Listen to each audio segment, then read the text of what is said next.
So today we'll discuss how to find out current in a parallel circuit. If a single circuit is given, so आप उस circuit के अंदर current कैसे निकालेंगे ये पता करेंगे आज की वीडियो में.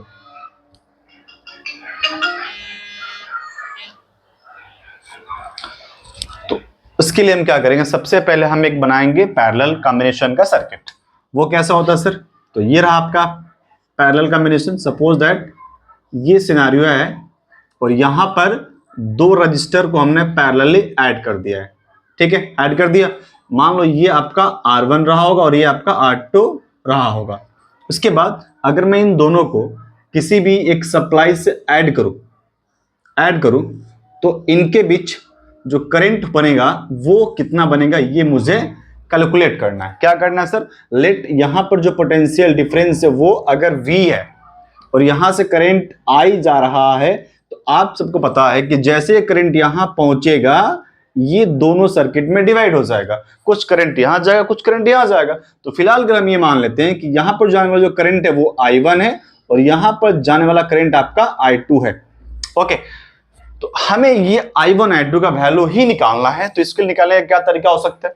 आप एक बात समझो कि जो पोटेंशियल हमने अप्लाइड किया है वो इस टर्मिनल पर और इस टर्मिनल पर, मान लो इसको हम A और इसको B कह देते हैं, तो ए बी पर जो पोटेंशियल डिफरेंस है वो हर जगह सेम है. इसका मतलब potential drop across this resistor and this both are same. तो हम ये कह सकते हैं कि जो वैल्यू ऑफ V है यहां पर वो कितना होगा, तो वो हो जाएगा sir V equals to I1 R1.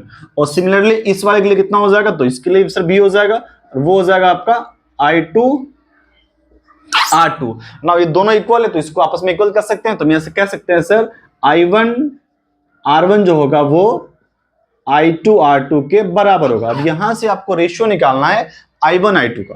So ratio of I1 by I2 is basically R2 by R1. यहां से हमने क्या समझा?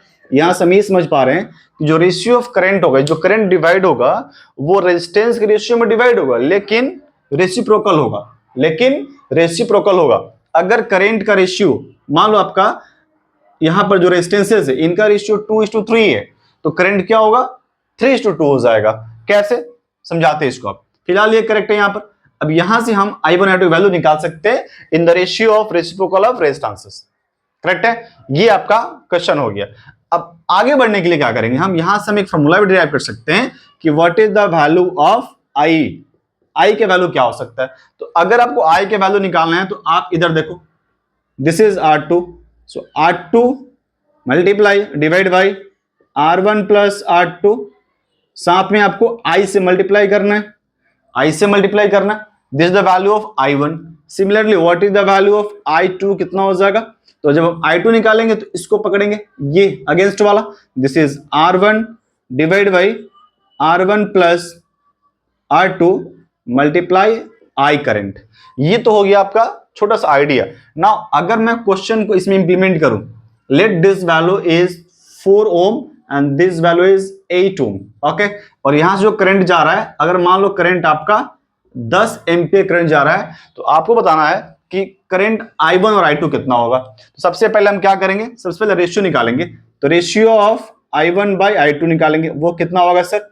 सो रेशियो ऑफ क्या होता है, reciprocal of resistances, that is R2 कितना बेटा, 8 ohm by 4 ohm. So ratio is basically ये 2:1 का रेशियो बनेगा. तो यहां से I1 जो I2 आएगा, this is 2:1.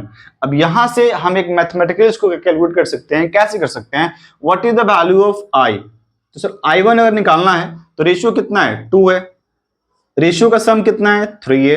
Into total current कितना फ्लो हो रहा है, that is 10 ampere. Right here 10 ampere. When you solve this you will get 20 by 3 ampere and this is nothing but 6.66 ampere. So this is the value of I1. अगर I1 का value 6.66 है, अगर ये 6.66 है तो रिमेनिंग करंट यहां आ रहा होगा, दैट इज I2 कितना हो जाएगा आपका, उसमें से माइनस कर देंगे. I में से I1 को माइनस कर दो तो आपको मिलेगा यहां पर 10 एम्पियर माइनस 6.66.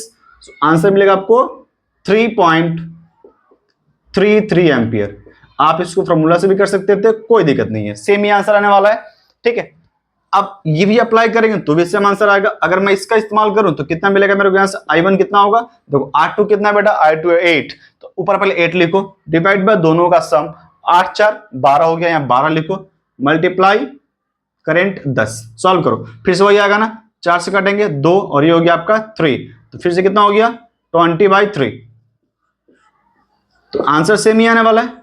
तो जो भी आपको तरीका अप्लाई करना अप्लाई कर सकते हो।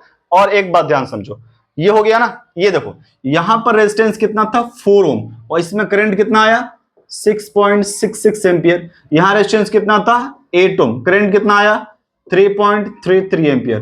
तो ये बात आप सबको पता है कि जो करंट होता है वो रेजिस्टेंस के साथ इनवर्सली प्रोपोर्शनल कैरी करता है। इसका मतलब जिस रेजिस्टेंस का वैल्यू कम होगा वहां करंट ज्यादा पहुंचना चाहिए। तो ये यहां से हम वेरीफाई कर सकते थे, ठीक है। अगला एक क्वेश्चन आपको दे रहे हैं, आप इसको कमेंट बॉक्स में कमेंट कर सकते हैं। अगर मैं यही चीज यहां पर सपोज दैट यही क्वेश्चन को मैं चेंज कर दूं, यहां कर दूं 12 ओम and this become suppose that 18 ohm and the current is same 10 ampere, please comment the value of I1 and I2. Please comment below the value of I1 I2. Hope this video is helpful for you. If this is helpful for you, please share this video with your friends and subscribe us. Thank you.